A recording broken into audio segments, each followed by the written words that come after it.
you enjoyed the presentation too, and who's interested in relocating their business here and are willing and eager to learn how to do it.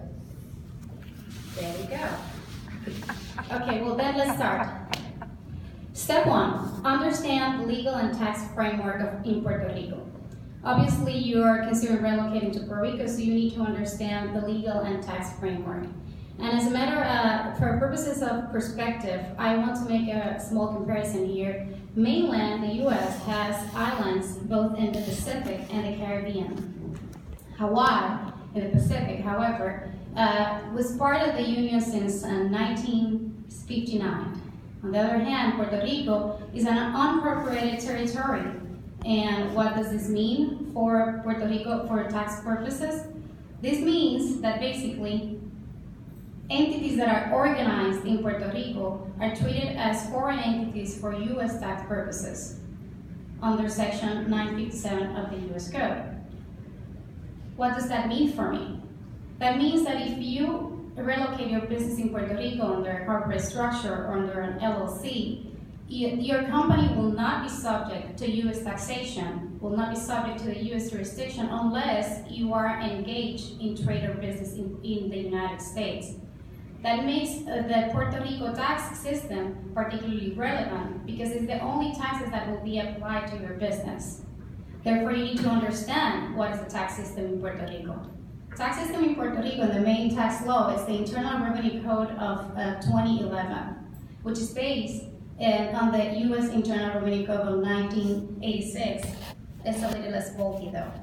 And the Internal Revenue Code in Puerto Rico contains all the provisions related to all the taxes, most of the taxes that apply in Puerto Rico and that are managed and collected by the central government, which are income taxes, sales and use taxes, excise taxes, gift and estate taxes, mainly. But there are other taxes that apply to businesses in Puerto Rico, and those are that are collected by municipalities or by central agencies on behalf of the municipalities. And those are municipal license taxes, which is kind of a permit, and property taxes, both on real estate and personal property.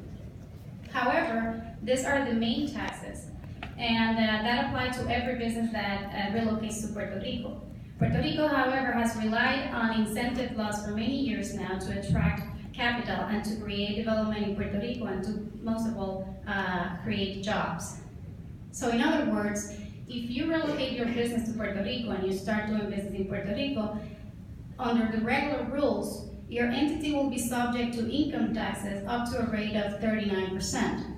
To municipal license taxes on gross income to 0.5% for non-financial businesses, and that's collected by the municipality, and it will also, it might vary depending on which municipality you decide to locate your business, to property taxes, and to sales and use tax.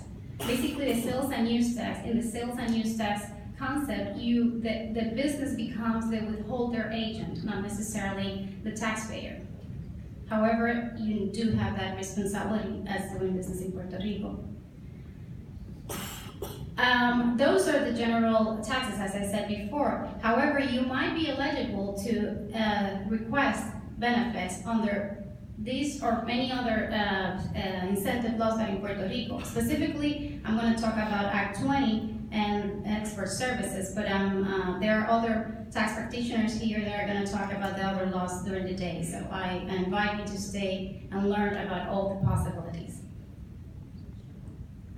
Step number one. Step number two, understand other non-tax requirement considerations. As Mr. John Borsha was saying, there are a lot of people that come here to the island not necessarily for the tax benefits. This is a great place to be regardless. I have had clients and friends that tell me I'm just here because of the waves.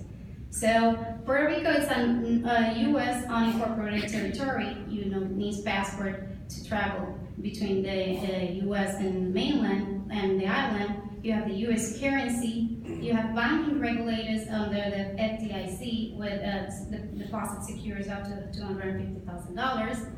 You have intellectual property protection under the U.S. law, general applicability of U.S. federal laws, and presence of U.S. federal courts. So that in itself, it's a framework of what is to do business in Puerto Rico under the regular rules.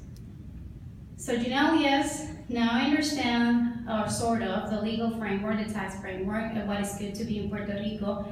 Do I qualify for Act 20? Well, step 3, understand the requirements under Act 20. First of all, you have to understand that Act 20 is intended to provide an incentive to service providers, to the export of services. So, first of all, you need to provide a service. You need to receive service income. And I emphasize on this because since there are other incentive laws, sometimes people confuse the type of income that could be covered under Act 20. No dividends, no capital gains, no interest. It's service income. Therefore, your business should be a service, should be a business that provides service, and most of all, that could be provided remotely. For me, remotely is crucial because you have to be able to export the service. You are located in Puerto Rico, physically located in Puerto Rico, but your client is outside of Puerto Rico. Therefore, you have to have the flexibility and to provide that service remotely. Otherwise, it could have tax consequences that will not allow you to maximize the benefit. It's not impossible, but in order to maximize the benefits under the Act, you need to be able to provide the service remotely. What type of service, Well, plenty of services, almost every service thinkable. Research and development, advertising and public relations, consulting services, or for any trade or business, is pretty comprehensive.